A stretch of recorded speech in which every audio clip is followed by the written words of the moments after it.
성도님들과 함께 하나님께서 우리에게 주신 가장 강력한 도구에 대해서 나누고자 합니다.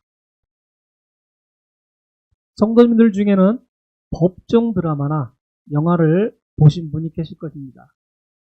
재판의 승패를 가르는 가장 중요한 요소는 무엇이라고 생각하십니까?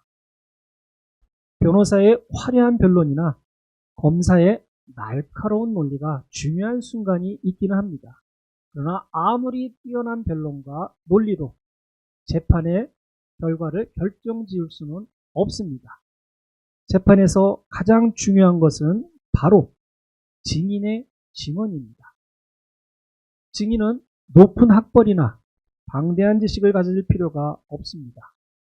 논리를 전개하거나 복잡한 이론을 설명하지 않습니다. 단지 자신이 보고 듣고 경험한 것을 있는 그대로 법정에서 증언할 뿐입니다. 증인이 예, 그렇습니다. 제가 똑똑히 보았습니다라는 짧은 한마디는 그 어떠한 화려한 변론보다 강력한 증거가 되는 것입니다. 이처럼 증인의 역할은 재판에서 결정적이지만 동시에 큰 책임이 따릅니다. 오늘 성경은 우리 모두에게 바로 그 증인으로서의 사명을 말씀하십니다. 주님은 우리를 신학자로 부르지 않으셨고 복음의 전문가가 되라고 요구하지도 않으셨습니다. 대신 성령의 권능을 주시며 내 증인이 되라고 명령하셨습니다. 이는 우리 모두가 하나님의 증인임을 선포하는 말씀입니다. 하나님의 살아계심을 세상에 보여주는 가장 강력한 증거는 바로 신앙인의 삶, 그 자체라는 것입니다. 우리가 경험한 구원, 우리가 만난 예수님, 우리를 변화시키신 하나님의 역사는 세상이 논박할 수 없는 확실한 증거가 됩니다. 곧 성도님들과 우리에게 주어진 삶의 이야기가 바로 복음의 증언이라는 것입니다. 성도님들의 이야기에는 하나님의 영광이 드러납니다. 우리가 기억하지 못하는 순간에도 하나님은 우리의 삶을 통해 수많은 증언을 남기셨습니다. 성도님들의 이야기들은 죽어가는 영혼을 살리고 흔들리는 사람들에게 소망을 주는 살아있는 간증의 보고라는 것입니다. 다시 말해 성도님들의 이야기가 복음이 될 수 있다는 것입니다. 제 작은 간증을 나누겠습니다. 저는 유치부 때부터 교회를 출석하기 시작했습니다. 하지만 꾸준하지는 않았습니다. 가고 싶을 때 가고 쉬고 싶을 때 쉬는 어린 시절이었습니다. 교회에 나가는 이유는 신앙보다는 친구를 만나고 당시 어려웠던 한국 경제에서 만난 것을 얻을 수 있다는 것이 더 컸습니다. 조금 더 성장해서는 목사님의 설교가 좋아 교회에 흥미를 가지게 되었지만 여전히 저의 신앙심의 깊이는 얕았습니다. 그러다 대학 시절 용돈을 벌어야 했던 차에 선배를 통해 교회 지휘자로 섬기게 되었고 목사님들과 가까이 지내며 목회자들의 삶을 가까이서 보게 되었습니다. 그런데 그것이 오히려 저에게는 부정적인 인상을 남겼습니다. 목사님들이 받는 극심한 스트레스, 가족들이 겪는 고통, 자녀들의 외로움을 간접 경험하면서 목회자는 절대로 하면 안 되는 직업이라고 생각하게 되었습니다. 그렇게 저는 신앙에 열심이 없는 사람이 되었고 교회에서는 온갖 핑계로 책임을 회피하며 뺀질이 신자 생활을 하였습니다. 그런 저에게 하나님께서 크게 한 방을 치셨는데 허리 부상으로 큰 고통을 겪게 된 것입니다. 처음에는 단순히 불운이라고 생각했지만 2년 후 같은 자리에서 더 큰 부상을 입고서야 제가 과거에 하나님께 드렸던 소원 기도를 떠올리게 되었습니다. 시간이 지나면서도 그 아픔은, 허리의 통증은 저를 놓아주지 않았습니다.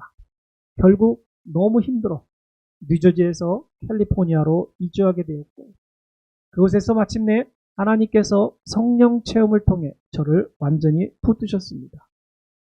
그 이후로 제 삶은 세속적인 길에서 신앙적인 길로 바뀌기 시작했습니다.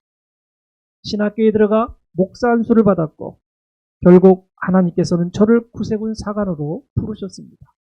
어렸을 때 부정적으로만 보던 목회자의 삶이 사실 얼마나 값지고 행복한 것인지 깨닫게 되었습니다. 이것이 제 31년 미국 생활에서 일어난 사건들을 다 담아내지 못한 짧은 간증일 뿐입니다.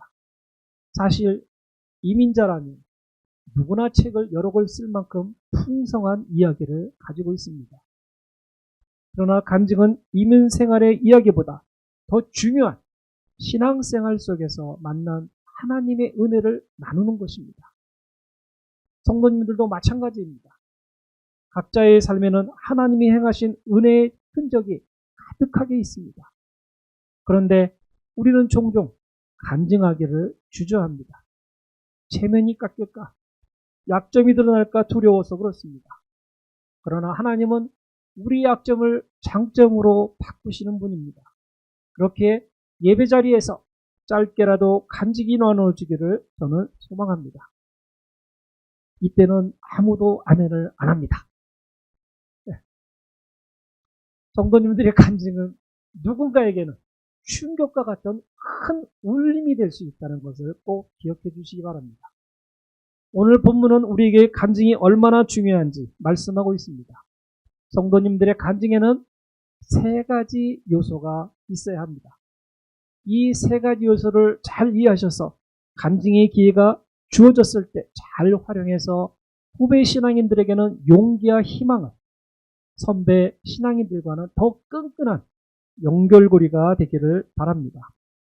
성도님들의 삶을 어떻게 메시지로 결합해야 하는지 말씀드리겠습니다. 첫째, 간증에는 힘이 있어야 합니다. 간증에는 세상이 논박할 수 없는 유일한 증거라는 믿음의 확신이 있어야 합니다. 제가 성도님들께 진심으로 묻고 싶습니다. 성도님들에게 하나님이 살아계신 가장 강력한 증거가 무엇이라고 생각하십니까? 이스라엘 백성이 홍해를 건넌 사건이나 죽은 나사로가 무덤에서 살아난 기적은 우리는 성경에서 보았습니다. 물론 이 사실들은 위대한 증거입니다. 그러나 성경 속 존재하는 진실은 믿지 않는 사람들에게는 때로는 현실과 동떨어진 채 박물관의 유물처럼 느껴질 수 있다는 것입니다. 하지만 성도님들의 삶은 어떻습니까? 성도님들의 삶 속에서 경험한 하나님의 기적은 그 어떤 역사적 사건보다 강력하고 살아있는 증거라는 것입니다. 가장 강력하고 논박할 수 없는 증거는 바로 성도님들의 변화된 이야기입니다. 가령 이런 것도 강력한 증거를 할 수 있습니다. 앞에서 말씀드렸다시피 저는 교회에서 누구와도 비교할 수 없을 만큼 뺀질한 사람이었습니다. 여기에 몇 가지 더 있습니다. 저는 주장이 강한 편입니다. 제 눈을 보십시오. 얼마나 독하게 생겼습니까? 사회생활에서 곤란할 정도로 주장이 강한 편이었습니다. 그렇다고 제가 무언가를 확실히 알고 주장하는 것이 아니라 제가 맞을 것 같으면 틀린 줄 알면서도 밀어붙였다는 것입니다. 좋게 보면 주관이 뚜렷한 사람이고 부정적으로 보면 독불장군 스타일입니다. 지금도 여전히 제 강한 주장으로 인해 말썽이 일어나고 있습니다. 그러나 하나님을 알면 알수록 제 신앙이 깊어지면 깊어질수록 제 주장이 사라져가고 있다는 것을 저는 느낍니다. 그 이유는 서로를 존중하고 섬겨야 한다는 것을 깨달았기 때문입니다. 우리 모두는 각기 다른 생각과 마음 그리고 행동을 가지고 있다는 것을 하나님께서 깨우쳐 주셨습니다. 여전히 실수를 하지만 예전의 저와는 다르다는 것입니다. 저를 아는 사람들은 제가 많이 부드러워졌다고 합니다. 이는 제가 하나님을 만나서 변화된 증거입니다. 이처럼 제가 경험한 작은 변화가 가정과 교회 그리고 세상을 변화시키는 시작이 되는 것입니다. 성도님들이 이런 이야기를 들을 때 그저 그렇게 사소하게 들으실 수도 있습니다. 하지만 성도님들의 변화는 사소한 곳에서 시작한다는 것이 정설입니다. 이 변화는 성도님들을 성공시키게 하기 위한 것도 아니고 세상에 보여주고자 하는 것도 아닙니다. 성도님들을 통해 세상에 하나님의 살아계심을 보여줄 수 있는 아주 미세한 간증이라는 것입니다. 이처럼 성도님들의 간증은 성도님께서 겪었던 고통, 실수, 사소한 변화, 그리고 그 모든 순간을 지나 성도님들을 구원하신 하나님의 은혜를 증거하는 것입니다. 성도님들의 이야기가 완벽한 삶의 자랑이 되어서는 안 될 것입니다. 오히려 절망의 구렁텅이에서 건져 올려진 은혜의 산물이 되어야 할 것입니다. 성도님들의 이야기가 성도님들의 소유가 되어서도 아니 될 것입니다. 성도님들의 이야기는 하나님께서 성도님들에게 맡기신 가장 강력한 복음 전도의 도구가 되어야 하기 때문입니다. 성도님들의 변화가 하나님의 은혜임을 확신하시고 세상에 성도님들의 변화된 이야기를 널리 전하시기를 부탁드립니다. 둘째, 간증에는 열정의 힘이 있어야 합니다. 성도님들의 마음을 움직이는 그곳이 바로 하나님이 부르신 사명의 현장이라는 믿음이 있어야 합니다. 하나님께서는 성도님들의 마음에 특별한 열정을 심어 주셨습니다. 이 열정은 그저 뜨거운 감정이 아닙니다. 이 열정은 하나님께서 성도님들을 향해 설계하신 사명의 나침판이며 성도님들의 영혼에 내장된 영적인 GPS와 같은 것입니다. 사회의 부조리, 소외된 이웃, 다음 세대에 대한 책임감 등 성도님들의 마음을 아프게 하는 부분이 바로 성도님들의 사명과 연결되어 있습니다. 그러나 때로는 열정을 잘못 이해하고 행동할 수도 있습니다. 성경에 바울이라는 사람이 있습니다. 바울은 원래 사울이라는 이름으로 유대계의 가장 엄격한 율법을 지키는 바리새인이었습니다. 그는 예수님을 따른 사람들을 이단으로 여겼고 그들을 체포하고 박해하는 일에 그 누구보다 앞장서 있었습니다. 그의 열정은 마치 활활 타오르는 불과 같았지만 그 방향이 잘못된 곳을 향하고 있었습니다. 그러던 어느 날 기독교인들을 잡으러 다메섹으로 가는 길에서 하늘에서 내려온 강한 빛을 만나게 됩니다. 그 빛 속에서 부활하신 예수님을 직접 마주하고 사울아 사울아 내가 왜 나를 박해하느냐라는 음성을 듣게 됩니다. 이 순간 그의 삶의 방향은 180도 바뀌게 됩니다. 예수님과의 인격적인 만남이 그의 열정을 박해해서 복음으로 완전히 돌려놓은 것입니다. 바울의 변화된 열정은 단순히 말로 그치지 않습니다. 그는 이후 로마 제국 전역을 돌아다니며 복음을 전했습니다. 이 선교 여행은 매우 험난했습니다. 그는 수많은 위험을 겪으며 감옥에 갇히기도 하고 매를 맞기도 하고 배가 난파되기도 했습니다. 심지어 굶주림과 추위에 시달리기도 했지만 단 한 번도 복음을 전한 일을 멈추지 않았습니다. 그가 여러 교회에 보낸 편지들, 로마서, 고린도전서 등 그의 열정이 얼마나 뜨거운지 보여주고 있습니다. 이 편지들은 단순한 교훈이 아니라 그가 만난 사람들에게 대한 깊은 사랑과 진심이 담긴 고백입니다. 바울의 열정이 단순한 인간의 의지가 아니었던 이유는 바로 그 열정의 원천이 부활하신 예수님이었기 때문입니다. 바울은 담에색 도상에서 만난 예수님이 바로 그리스도라는 것을 확신했습니다. 이 확신은 바울이 겪는 그 어떤 고난도 이겨낼 수 있는 힘이 되어 주었습니다. 또한 바울은 자신이 이방인에게 복음을 전하라는 특별한 사명을 받았다고 믿었습니다. 예수님으로부터 받은 사명을 완수하기 위해 존재한다고 생각했기에 그토록 불타는 열정을 유지할 수 있었던 것입니다. 사람 누구에게나 열정은 있습니다. 특히 지금 말씀드리는 바울은 기독교인을 찾아내 죽이는 열정에서 세상에 복음을 전파하는 열정의 변화를 경험했습니다. 비록 바울이 많은 기독교인들에게 위험한 인물이었지만 하나님은 그의 잘못된 열정을 고쳐서 사용하셨습니다. 하나님은 성도님들의 잘못된 열정을 절대 탓하지 않으십니다. 바울처럼 성도님들이 겪은 모든 실패와 고통은 성도님들을 향한 하나님의 특별한 계획의 일부라는 것입니다. 성도님들의 마음을 여전히 아프게 하거나 방황하게 하는 일들이 있으십니까? 그곳에 바로 성도님들이 섬겨야 할 사명의 길이 있다는 것을 깨우치십시오. 성도님들의 간증은 성도님들의 열정을 드러낼 것이고 그 열정은 성도님들을 이끌어 하나님의 사랑을 나눌 수 있는 구체적인 사역의 현장으로 인도해 줄 것입니다.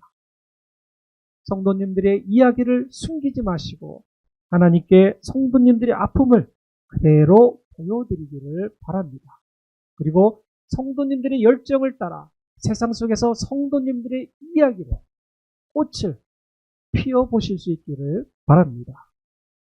세 번째, 간증에는 교훈의 힘이 있다는 것입니다. 우리의 상처는 하나님의 영광을 드러내는 훈장이라는 것을 확신하시기 바랍니다.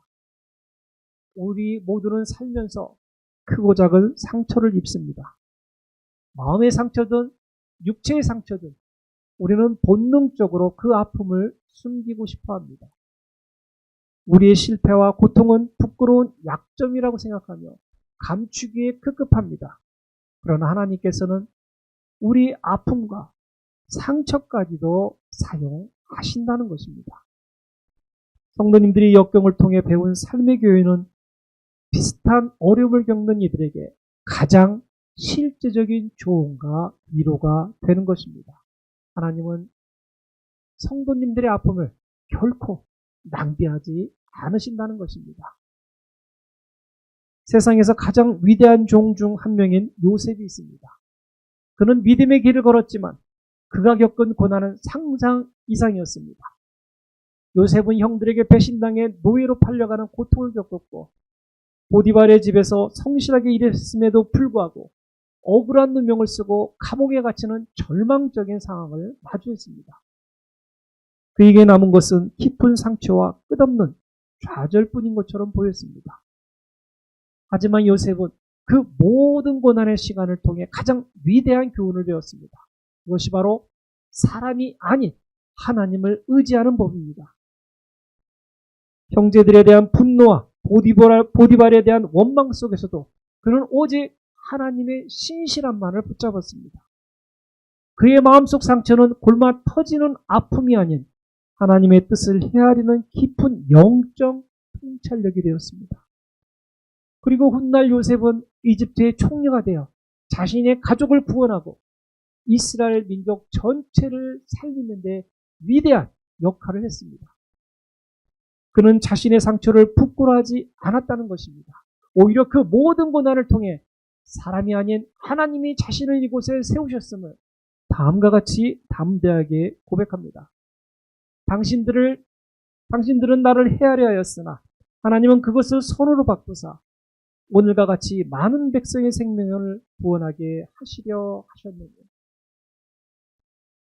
그의 노예의 멍에는 하나님을 신뢰하는 훈장이 되었고 감옥의 어둠은 하나님과의 깊은 교제를 나눌 수 있는 거룩한 장소가 되었습니다.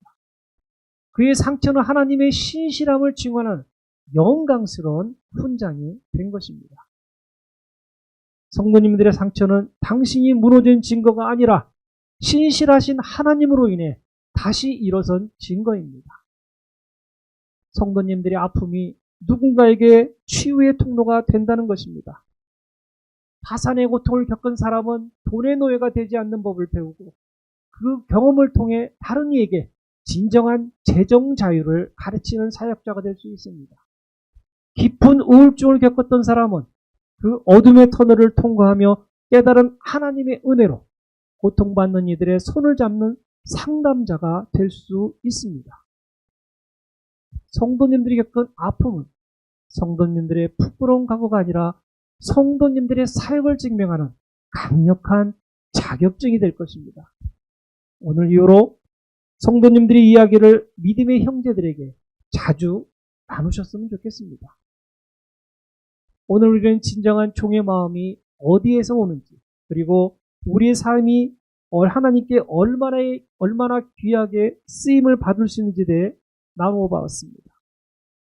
우리는 성도님들의 이야기, 열정, 그리고 상처를 통해 얻은 교훈이라는 세 가지 강력한 메시지를 받았습니다. 이 메시지는 성도님만을 위한 것이 아니라 다른 사람을 살리고 일으키고 위로하기 위한 하나님의 도구입니다. 우리 핸더슨 한마음 교회 성도님들, 이제 우리는 머리로만 알고 있는 신앙에서 벗어나 살아계신 하나님을 우리의 삶으로 증언해야 할 때입니다. 지금 이 자리에서 성도님들의 삶의 메시지를 나누시기를, 결단하시기를 소망합니다. 성도님들의 인생은 성경 다음으로 가장 아름다운 하나님의 이야기, 바로 성도님들만의 살아있는 자서전이 될 것입니다. 성도님들, 다음과 같이 기도해 보시기 바랍니다. 하나님 아버지, 우리의 삶을 통해 당신의 살아계심을 증언하게 하소서. 제 삶의 모든 이야기, 열정, 상처가 당신의 영광을 드러내는 메시지가 되게 하소서. 이제는 더 이상 제 자신을 위해 살지 않게 하시고 저를 통해 하나님의 놀라운 역사를 이루어 주시옵소서. 오늘 저희의 작은 결단을 받으시고 저희를 통해 땅끝까지 주님의 증인이 되게 하여 주시옵소서. 하나님의 살아계신 증거자로서 이 세상에서 영적으로 육체적으로 방황하는 사람들에게 예수님의 복을 전하시는 이야기꾼이 되기를 우리를 구원하신 예수 그리스도의 이름으로 축원드리겠습니다. 아멘.